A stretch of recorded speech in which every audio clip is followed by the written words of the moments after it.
봅시다. 둘러붙어. 저부터 변하겠습니다. 네.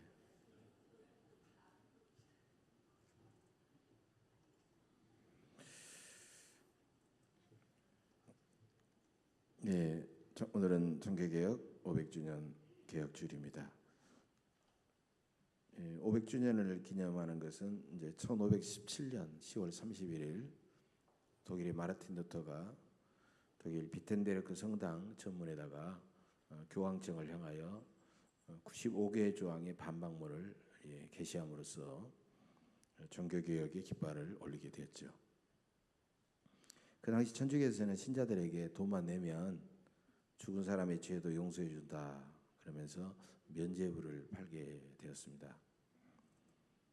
그래서 죽은 사람의 이름으로 써서 현금함에다 이렇게 넣으면 그때는 동전도 들어가니까 동전이 땡그랑하고 떨어지면 땡그랑 소리와 함께 죽은 사람의 영혼이 천국으로 펄짝 올라간다. 이런 식으로 아주 재미있게 썼어요. 그 당시 교황청은 막강한 교권, 세상의 왕들을 바꿀 정도로 막강한 권력을 가지고 있었고 지금의 교황청이 들어있는 성 베드로 성당을 어마어마하게 건축하면서 그 졌던 그 부채를 갚기 위해서 면죄부 교리를 만들어 가지고 신자들의 재산을 착취했던 것입니다. 그러니까 면죄부 교리는 성경에 나와 있는 교리가 아니라 이것은 일종의 허황된 교리요 하나의 종교 사기술이었다라고 말할 수가 있겠죠. 그러자 이제 마틴 루터는 우리는 예수 그리스도를 믿음으로 구원받으며 예수 그리스도를 위해 고난을 받음으로써 영원한 영광과 상급을 얻는다. 이런 주장을 했습니다. 또 면죄부보다는 하나님 앞에 참된 회개와 가난한 사람을 구제하는 것이 훨씬 더 거룩한 행위라고 주장하면서 그 당시 타락한 교회를 개혁하려고 몸부림을 쳤습니다. 여러분 이제 개혁이라는 말을 많이 씁니다. 새 정부 들어와서도 적폐청산, 개혁 이런 말을 쓰는데요. 또 혁자를 넣어가지고 혁명이라는 말도 쓰잖아요. 근본부터 바꿔버린다라는 그런 뜻인데 이 혁자는요 가죽 혁자입니다. 개자는 고칠 개자, 가죽을 고친다라는 거예요. 그런데 가죽을 의미하는 한자는 가죽 혁자만 있는 게 아니라 가죽 핏자도 있어요. 가죽 핏자, 핏자는요 짐승을 죽여가지고 가죽을 벗기잖아요. 그러면 이제 털이 달려 있는 상태, 전혀 가공하지 않는 털이 달려 있는 그 상태를 그냥 핏자라고 그래요. 그것을 막 나중에는 이제 무드질을 해가지고 털도 벗기고 무드질을 해가지고 보면 나중에 완전히 가방도 만들고 뭐 별것을 만들 수 있는 가죽의 이제 원단이 나오게 되는데 전혀 이제 달라지는 가죽이죠. 그걸 이제 혁이라고 하는데 혁. 원래 이제 껍질이 막 벗겨진 털 달린 것을 핏자라고 하는데, 그래서 이 가죽의 형태와 품질이 완전히 달라진 새로운 것으로 변화되는 것을 바로 개혁이라고 하는 것 같습니다. 그러니까 종교 개혁이라고 하는 것은 지금까지 신앙과 생활과 모든 것을 완전히 근본적이고 완전히 변화시키는 것을 그렇게 개혁이라고 말할 수 있어요. 500년 전에 시작된 종교개혁은 교회와 사회를 엄청나게 변화시켰습니다. 그래서 서기 1000년부터 1999년 아니 2000년까지 가장 위대한 사람 한 사람을 꼽으라고 하면 전 세계에서 바로 마틴 루터를 꼽고 있습니다. 이 마틴 루터의 종교개혁을 시작으로 수많은 종교개혁이 일어났고 그 종교개혁은 개혁교회라는 교회를 낳게 돼요. 개혁교회는 지금 우리가 말하는 천주교회, 카톨릭교회 거기서 이제 벗어나 가지고 하나의 독특한 여러 교단을 형성하게 됩니다. 그래서 타락했던 교회는 원래의 모습을 점차 회복하게 되었던 것입니다. 그래서 그런 교회를 영어로는 Reformed Church, 즉 개혁된 교회다라고 말을 했고 그냥 새로워진 교회, 개신교회라고 새로운 신자를 넣어서 개신교회라고 그렇게 말하기도 합니다. 그런데 이것을 이제 다른 말로는 또 프로테스탄트 처치라는 말을 씁니다. 프로테스트라는 말은 이제 저항하다, 항거하다, 싸우다 이런 뜻이기 때문에 프로테스탄트 처치라고 하는 것은 항거하는 교회라고 말할 수 있어요. 그래서 개혁교회는 사회의 모든 부정과 불의에 항거하기 때문에 어때요? 교회 자신도 끊임없이 새롭게 변화되고 개혁돼야 된다는 겁니다. 원래 개혁교회 속에는 부정과 불의에 항거하고 개혁하는 그런 DNA, 유전자가 들어있기 때문입니다. 오늘날 우리 개혁교회는 어떻습니까? 이 땅에 수많은 개혁교회들이 있습니다. 부정과 불의에 과연 저항하고 항거하고 있습니까? 많은 개혁교회들이 침묵하거나 동조하거나 오히려 적극적으로 협력하고 있지 않습니까? 교회 지도자들은 불의한 권력과 야합하고 교회 성장을 목회 성공의 기준으로 삼아가지고 교회 성장을 위해서는 바로 옆에 있는 개척교회 조그만 교인들까지 빼앗아 왔더라도 교회 성장을 위해서 수단과 방법을 가리지 않는 그런 모습을 보이고 있습니다. 교인들도 기복주의에 빠져가지고 교회는 다니지만 세상의 부귀 영화만을 추구하고 세상의 죄악과 타협하고 살아가지 않습니까? 오늘날 개혁교회는 분명히 처음에 가졌던 그 열정적이고 순수한 개혁의 정신과 전통을 많이 잃어버리고 있다는 것입니다. 여러분, 그렇지만 개혁교회의 전통과 정신은 갑자기 전혀 없다가 마틴 루터 시대에 갑자기 생겨난 것이 아니라는 거예요.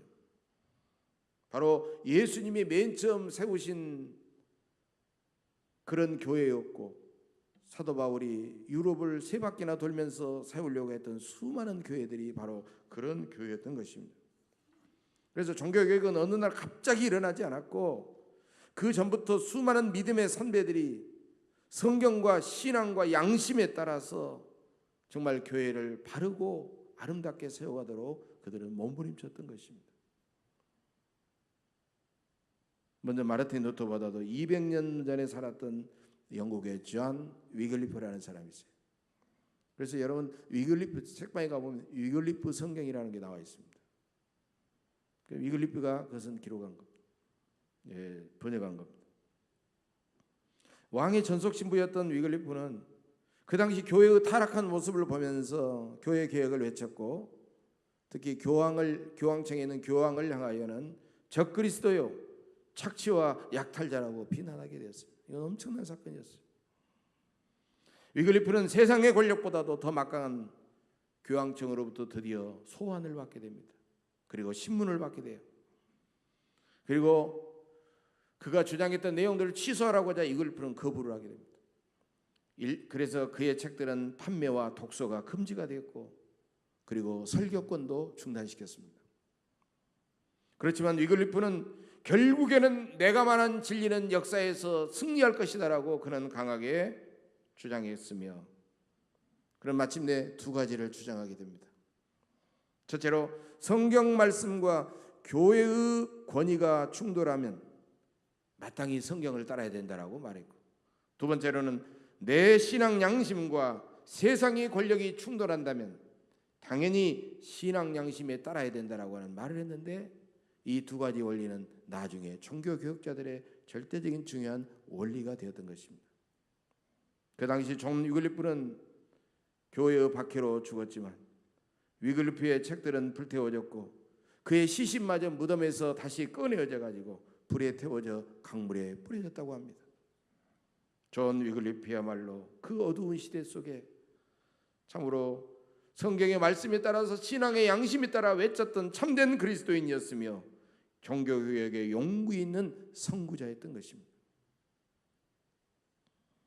그 다음에 1367년에 태어난 체코의 얀 후스를 들 수가 있습니다. 얀 후스도 종교개혁의 선구자였습니다. 얀 후스는 성찬식의 화채설과 그런 캐톨릭의 교리들을 반박했고, 그 당시 성직을 돈만 내면 사고 팔 수 있는 그런 성직 매매 이런 행태들을 비판했으며, 교회의 기본적인 믿음과 성도들의 삶의 표준은 사제의 말이나 세상의 교권주의자들의 말이 아니라 바로 그 표준은 성경임을 강조하게 됐어요. 얀 후스는 교회에서 마침내 파문을 당했고 감옥에 갇혔고 고문을 받다가 1415년에 불타는 장작더미 위에서 화형으로 처형을 받게 되었어요. 야한 후스는 죽기 직전에 그는 덤덤한 웃는 얼굴로 나는 감옥에 갇히거나 죽는 것도 기꺼이 감수하겠노라고 그는 당당하게 말하고 세상을 떠나게 되었던 것입니다. 그 다음에 또 한 사람이 있습니다. 1452년에 이탈리아에서 태어난 제롬 사보나롤라라는 사람이 있습니다. 사보나롤라도 종교개혁의 선구자였습니다. 사보나롤라는 교회의 타락한 모습을 비판했으며 성직자들의 부패상을 거침없이 그도 공격했습니다. 사보나롤라의 강직한 설교는 플로렌스의 시민들을 크게 감동시키게 되었고 그들은 사보나롤라를 플로렌스의 시장으로 옹립하기에 이르렀습니다. 추대하게 되었어요. 그러자 크게 당황한 사람은 바로 교황청의 교황이었으며 교황은 사보나롤라를 회유하려고 교회의 최고 권력자의 한 사람인 추기경에 임명하겠노라고 회유를 하게 됐어요. 그렇지만 제롬 사보나롤라는 이런 유명한 말을 했습니다. 나는 교황이 주는 추기경의 화려한 모자 대신에 붉은 피로 물들인 순교자의 모자를 택하겠노라. 그는 결국 그런 회유를 거절함으로써 나무에 달려 그는 순교하게 되었던 것입니다. 여러분 15세기 마르틴 루터의 종교개혁 이전에 활동했던 이 세 명의 종교개혁의 선구자들을 보면서 어느 정도 종교개혁의 그 정신을 우리가 이해할 수가 있습니다. 그것은 종교개혁은 성경과 신앙의 양심에서 벗어나서 부패하고 타락했던 그리스도인들, 지도자들, 교회를 새롭게 바로잡자는 그런 운동이 바로 종교개혁입니다. 이처럼 종교개혁은 이 땅에 예수 그리스도의 교회가 존재하는 한 우리 주님께서 이 땅에 오실 때까지 계속되어야 될 귀한 운동인 것입니다. 우리가 속한 공동체와 사회를 개혁하려면 부정과 불의에 대해 담대히 싸워야 합니다. 따라서 자기 안일과 욕심에 사로잡힌 사람은 개혁할 수가 없어요. 부귀영화를 탐내는 사람도 개혁할 수가 없어요. 공동체를 개혁하려면 물질과 직분과 명예는 물론 자기 생명까지 내어 던질 그럴 각오를 해야 된다는 것입니다. 바울은 오늘 본문 29절에서 이런 말을 했죠. 그리스도를 위하여 너희에게 은혜를 주신 것은 다만 그를 믿을 뿐 아니라 또한 그를 위하여 고난도 받게 하려 하심이라. 여러분 우리가 신앙생활을 하다가 여러 가지 고난을 당하면 나는 왜 이렇게 복이 없나? 나는 왜 또 10년의 세상 사람들처럼 나는 왜 이렇게 재수가 없나? 왜 이렇게 고난을 당하나? 이렇게 생각하지 마시고 여러분 우리가 고난을 당하는 것은 하나님이 우리에게 주신 놀라운 특권임을 우리가 기억해야 된다는 것. 그러면서 빌립보 고인들에게 너희에게도 그런 싸움이 있다고 말씀하고 있어요. 여러분 어떤 싸움일까요? 복음을 전파하다가 받는 고난과 박해요. 예수 그리스도를 위한 믿음의 선한 싸움이라는 겁니다. 그래서 바울은 디모데전서 6장 12절에서 믿음의 선한 싸움을 싸우라고 말씀하고 있고 디모데후서 2장 3절에서 너는 그리스도 예수의 좋은 병사로 나와 함께 고난을 받으라고 믿음의 아들 디모데에게 권면하고 있습니다. 그리스도인은 복음을 위하여 온갖 고난과 박해를 받는 것은 물론 믿음을 지키기 위해서 많은 유혹과 죄와 불의와 부정부패와 담대하게 싸우며 살아야 된다는 것입니다. 여러분 우리가 마틴 루터에게 너무 주목합니다만 우리 장로교인들이 주목할 분은 오히려 요한 칼빈입니다. 종교개혁자 요한 칼빈은 참으로 교회를 사랑하는 분이었어요. 요한 칼빈은 교회를 두 가지 교회로 나눴는데 이 땅에 보이는 교회, 교인들이 모이고 건물을 지어가지고 모이는 보이는 교회, 그런 교회를 싸우는 교회, 전투하는 교회다라고 했고요. 또 다른 교회가 있는데 하늘에 있는 영원한 하나의 교회, 그 교회는 바로 이 죄악을 이기고 마침내 승리하는 교회다라고 그렇게 말하고 있습니다. 이 땅에 보이는 전투하는 교회, 하늘에 있는 신령한 승리하는 교회라고 했습니다. 그러므로 땅의 교회는 진리와 양심을 거역하는 모든 악한 세력들과 끊임없이 싸워서 자신을 개혁하고 거룩하게 만들므로써 세상을 감동시키고 세상을 변화시켜야 된다는 겁니다. 그러므로 개혁의 주체인 우리 그리스도인들이 만약에 부패하고 우리 그리스도인들이 타락해 버린다고 하면은 이 싸움은 패할 수밖에 없고 어떤 개혁도 이룰 수가 없다는 겁니다. 따라서 가장 중요한 것은 우리의 생각과 말과 믿음과 행동을 완전히 고쳐 나가는 것입니다. 우리가 그리스도인답게 생각하고 그리스도인답게 믿고 그리스도인답게 말하고 그리스도인답게 행동하게 될 때 그리스도의 사랑과 복음은 전파될 수 있고 세상은 감동하고 세상을 구원하고 세상을 변화시킬 수가 있기 때문입니다.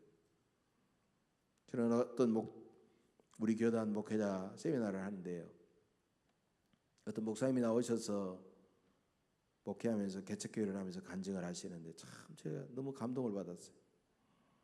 이분은 어릴 적에는요 열심히 교회를 다녔습니다. 그런데 나중에 이제 대학에 들어갈 때 되니까 세상을 보는 눈이 생기고 성도들을 보잖아요. 너무 실망하고 너무 상처를 받고, 오래 믿으면 더 겸손하고 더 온유하고 오래 믿으면 더 교회를 사랑하고 열심히 해야 되는데 그러지 않는 모습을 보고 너무 실망하고 교회를 떠나버렸습니다. 근데 어머님이, 믿음의 어머니 눈물의 기도를 드리면서 자꾸 건면하고 울고, 그래서 나중에는 다시 교회로 돌아왔어요. 그래가지고 이분이 이제 우리 교단 신학교 한신대학을 나와가지고 나중에 목사 안수를 받고 개척교회를 하면서 열심히 목회를 하는 거예요. 그러면서 이분이 그런 이야기를 하는 거예요. 나는 많은 교인들이 몰려가지고 큰 교회를 이루는 것은 나는 원하지 않습니다. 나는 적더라도 참된 교회를 이루기를 원합니다. 그래서 다른 교회에서는 아무나 오라고 막 다 이제 등록을 받고 하는데요, 이분은 거기다가 한 가지를 딱 써서 쓴다는 거예요. 서약서를 쓴다는 거예요. 우리 교인이들은 서약서를 쓴다는 거예요. 서약서가 무슨 뭐 주일 성수 잘하고 11조하라 잘하고 이런 서약서가 아니라 거기다가 이런 서약서를 쓴다는 거예요. 나는 하나님을 뜨겁게 사랑하고 내 이웃을 내 몸과 같이 뜨겁게 사랑하는 교인이 되겠다. 이 서약서를 다 쓴다는 거예요. 그러면 교인들이 이걸 서약서를 쓰면서 깜짝 놀라고, 그러면서 자기 교회에 오는 교인들은 얼마나 행복하게 정말 하나님을 사랑하며 교회를 사랑하고 이웃을 사랑하며 살아가는지 나는 너무나도 행복한 목사라고 하면서 그렇게 간증하는데 참 너무 그 은혜를 받았어요. 사랑하는 우리 예원교회 성도 여러분, 우리 예원교회 성도님 여러분들도 수많은 교인들이 아무나 몰려오고 이런 것이 아니라 진정으로 하나님을 뜨겁게 사랑하고 교회를 사랑하고 내 이웃을 내 몸과 같이 사랑하는 여러분들이 되시기를 간절히 바랍니다. 또 강남에 제가 너무 잘 아는 목사님 한 분이 계시는데요, 이분은 자신이 개척한 교회가 상당히 큰 교회에서 교인 일부가 이렇게 분립이 돼가지고 개척을 했어요. 열심히 목회를 해가지고 이분이 이제 강남에서 한 150여 명이 출석하는 상당히 좋은 교회로 성장을 했습니다. 그러자 과감하게 이제 또 다른 개척을 시작을 했어요. 그래서 새로운 분립 개척을 하게 되었습니다. 어떻게 할 거냐? 그 목사님하고 그 교회에서 열심히 목회하지 또 새로운 교회에서 또 목회를 개척을 한다라고 하면 되겠어요? 또 다른 사람을 파송해가지고 개척해라 되겠어요? 그래서 이 목사님은요 교인들에게 약속을 합니다. 제비를 뽑아서 나와 함께 개척할 사람들을 결정합시다. 이제 교인들이 누가 뽑힐지는 모르지만 목사님이 하도 간곡하게 그렇게 하니까 거기에 끄떡거리면서 했어요.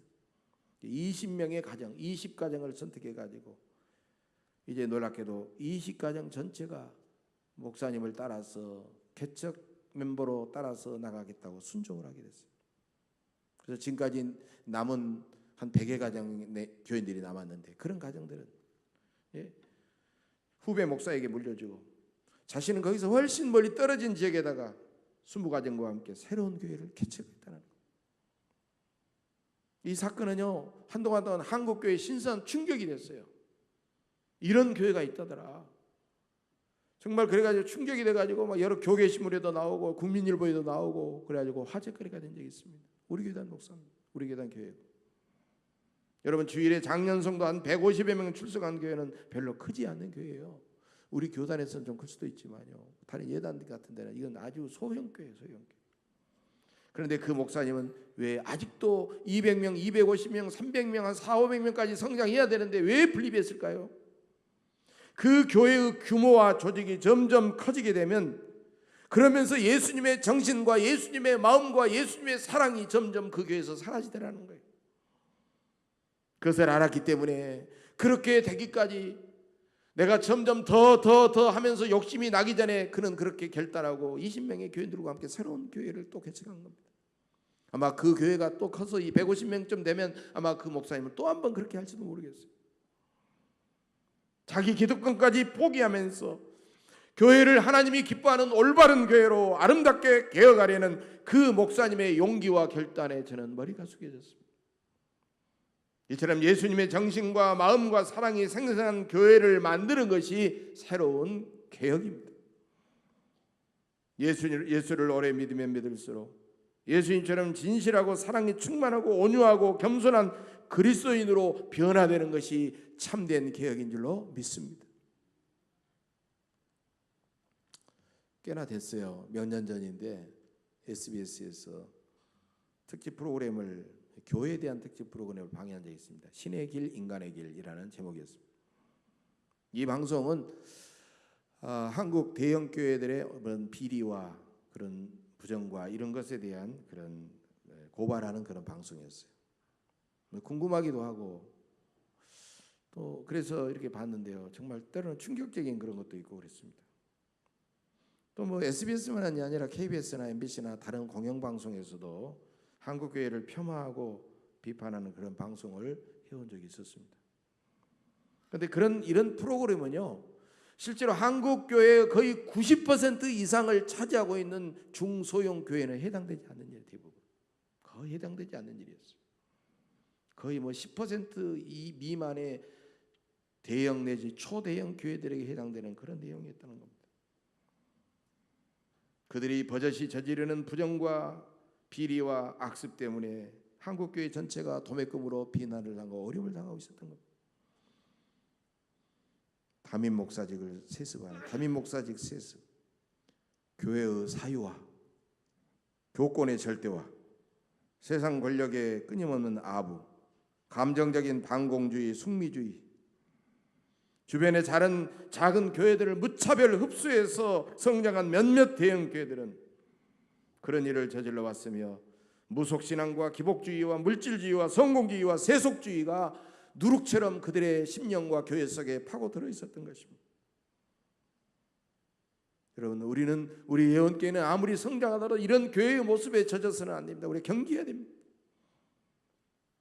종교개혁자들이 주창했던 세 가지 중요한 표가 있죠. 오직 믿음으로, 오직 은혜로, 오직 성경으로. 오직 믿음으로, 오직 은혜로, 오직 성경으로. 과연 내 신앙은 어떻습니까? 우리는 몇 가지 질문에 솔직하게 우리가 한번 자문자답을 해야 돼요.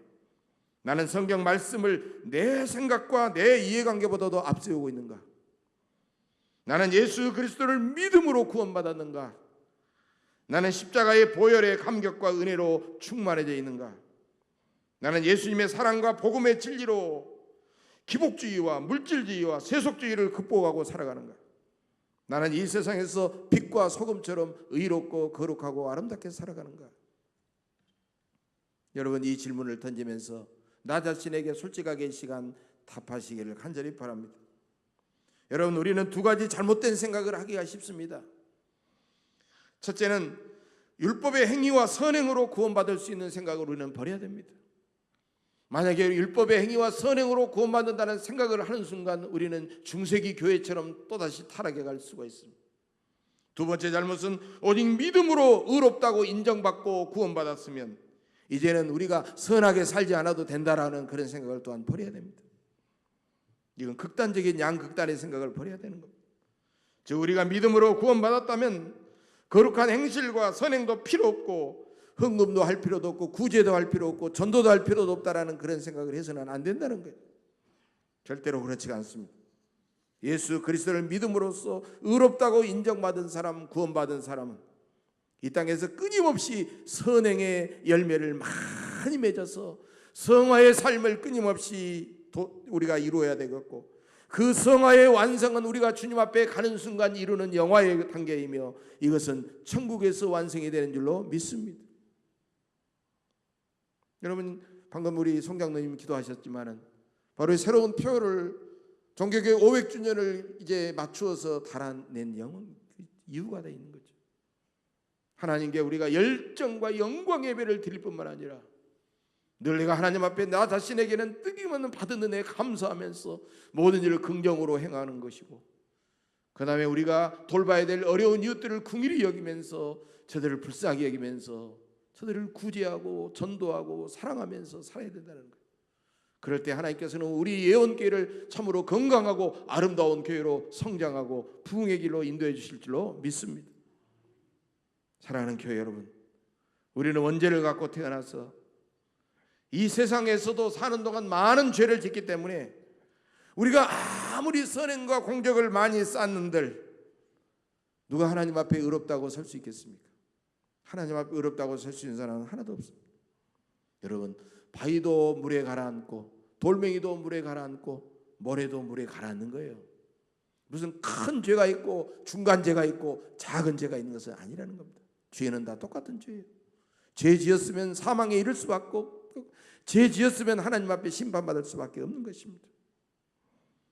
그 죄인이 아무리 선한 일을 많이 한들 여전히 죄인이한 행동일 뿐입니다. 그래서 주님은 절망할 수밖에 없는 내 대신 내 죄를 구속하기 위해 십자가에서 죽으셨습니다. 이제 그분을 믿는 사람은 의롭다고 인정을 받고 하나님의 보좌 앞에 죄 용서함 받고 담대히 나갈 수 있게 되었어요.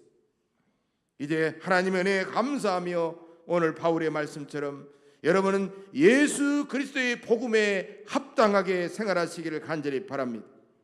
이제 여러분 모두 의롭다고 인정받아 구원받은 자들로서 선행과 거룩한 생활에 힘쓰시기를 바랍니다. 우리 모두 교회의 일원으로서 먼저 나 자신이 새롭게 되어 우리 교회를 개혁하고 세상을 변화시키시기를 바랍니다. 잘 사는 것보다 의롭고 바르게 사는 것이 중요합니다. 화려하게 사는 것보다도 소박하고 검소하게 사는 것이 중요합니다. 편리하게 사는 것보다도 불편을 감수하며 사는 것이 더 중요합니다.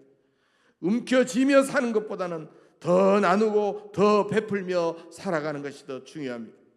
지금보다도 예수님을 닮아 더 진실하고 겸손하게 살아가시기를 바랍니다. 우리 예언교회를 지금보다 더 뜨겁게 사랑하시기를 바랍니다. 부정과 불의는 단호히 거부하고 이 땅의 모든 죄악과 담대하게 싸우시기를 바랍니다. 날마다 여러분의 신앙과 인격과 생활이 새로워져서 우리 하나님의 기쁨이 되시기를 간절히 바랍니다. 이 땅의 교회와 역사를 항상 새롭게 만드시는 창조주 하나님의 놀라운 은혜가 여러분의 심령 속에 늘 함께 하시기를 주의 이름으로 간절히 축복합니다. 기도하겠습니다. 역사의 주인이시며 우리 교회의 머리가 되시는 주님, 오늘 종교개혁 500주년 주일을 맞이해서 우리가 종교개혁자들의 그런 정신과 마음을 본받게 하옵소서.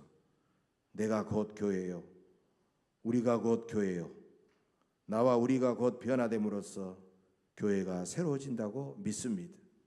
우리들 각자의 신앙이 더 굳건해지고 우리의 인격이 아름다워지며 우리의 삶이 더 바르고 거룩해지게 하옵소서. 그래서 우리 예언교회가 날마다 새로워짐으로써 세상이 감동을 받고 세상이 새로워지게 하옵소서. 감사드리며 예수님의 이름으로 축복하며 간절히 기도나이다. 아멘.